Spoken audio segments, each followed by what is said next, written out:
kodwa ngoma ngante babhalisa amandla kangazi bene bangamfokutshe ngiyakho wona lo ngosi dwayelana nomfazi wakho suka mzukulu zuma iwewe ndio uzwayelana nemkazi oya kujere ha ndo zvakuita asi wona kulala naye andi wena waisuthi lo ngolala naye vele ngolala umfazi ngambozi ukwazi athi hamba umbophi because ngimphambanisa noma khali umntwana ngomfana ha ngonto mama kona dela lo mntwana khona ndimbona la yabona faka izandla emuva ukuyenzisa ufana lalo sawusho ngone le udini phi wena imali edini yolayo kathi wayibe ngabuyi wena yini ukuthi ngapedale ukuthi ba labantu ngamasamanzi komani baba ndi usibotshwa yilesi lokuyakuphisana but oba sokufunakala ukuthi ubothe phela obabazala balo lo nkazana wakhona yena lo umfazi wakhona ukuthi wami wazaliswa umuntu so kufuna ukuthi yena eziphi imali yebhasi kade siyekhona siyawabo bona hani ko ngenza mfana wena ngoba kathesa hani ukuthi lo ngoyelala lo mfazi wakho ngoyamphambanisaya uqinisile ukuthi nguye phela umfazi uyokwaziyo umuntu alala la wena manje ungathi nguye kusasa ungaphuma engayisuyi kuhamba nyana ofika umfazi nguya lapha wena ofika umfazi sezelo lo mntwana so unomntwana ongangani awathe waze ngoNovember ngoyi ngumfana wona abantu abafana nabangaki njoba mama lo labantwana bangena 3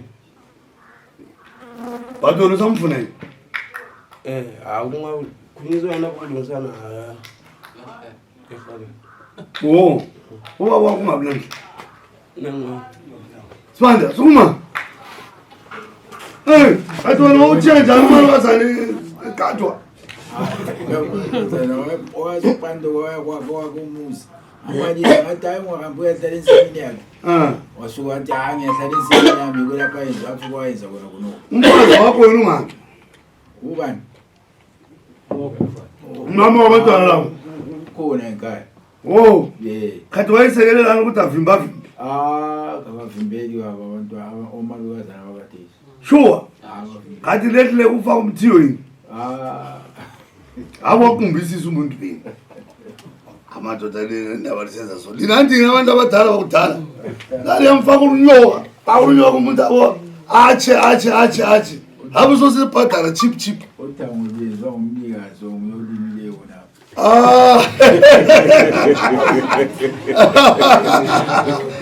otangolezwa umnikazi liyamfundisa phela umnikazi ukuthi afake uthango wena suyanika laba ilokuzeni imali yokuthi bayabopha abantu labana indaba le siyaphenduka lapha mhla ka-30 mhla ka-27 mhla ka-27 na kuseduze lapha eChamagora iwo mzukulu iwo uri munzundu iwo wayinankira muzimayi uyu unodzoka pana pamusi wa-27 tobva tangofushira naurwai toona kuti ndiwe here kana kuti kwete asi kana dai uriwe unongokurumidza wabvuma wozwa zvakuenda kwakashata tozviziva kuti iwewe unenge uchityawo mudzimai wako kuti zvizonzi ndaba ndabira muzukuru wamambo kani muzukuru wamambo wonzi wabira muzukuru wamambo tikakupisa pano uzonopisa futi kwanjeleni haundi unenge wanya unenge wapinda bhisi because inini handizodi kuti muzukuru wangu iwe unoita semurume kwete indotarisira kuti zviri kutaurwa nedare kuti Sibanda auye nemukadzi wake kana kuti nanatezvara vake anouya vopa umbowo pamberi pedare sekuziva kwavo kana vapa umbowo umbowo ndo wati kubvunza kanangana newe umbowo wacho ukanzi handivava aiwa inini ndoziva kuti haumbonangani se unenge wadii polite babazala wako utoamba seva kunanga seva nanga andirato lunga andizi hauzivi iwe unoshandira kupwini indoshandira kwekwe palabor paplanti kwamakoto palabor yepapi labor tichienda Abazali kuhlala kunemami bani. apa pafenzi Nene mpofu. ndio paunoshandira ndiyo manager ipapa naka unoita nezvei hayi ndiri mupurisa ipapa wauri mupurisa ipapa Lainambo. saka wakashandisa chipurisa kuti upurise mukadzi wasivandi ndakatopinda zvino ndakatanga january nguva yese wanga uri kumushawo ndaipo kumba ndichingoita mapiecework ndichigara kumba saka wakazoita piecework kwasivanda hayi ukazvara Ugare panzvimbo 1 kavanhu. Unemba wani president. Well, it's okay, polite. Iwewe munodzoka musi wa27 ndovatango kuona chipesa seyani.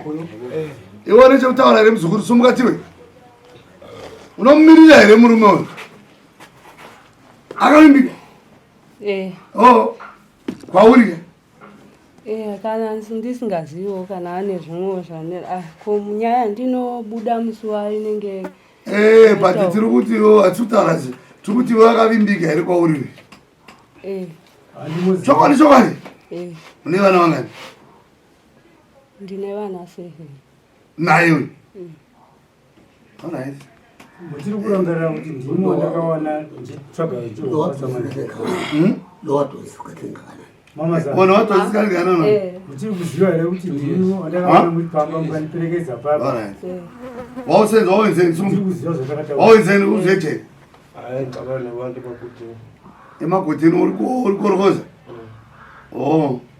Nah, alright, it's okay. Siyahlala mhla 27. Ngona manje nihlala imbonelo. Polite. Wena uhlala ngaphi kufambasi? Mina ngu-19.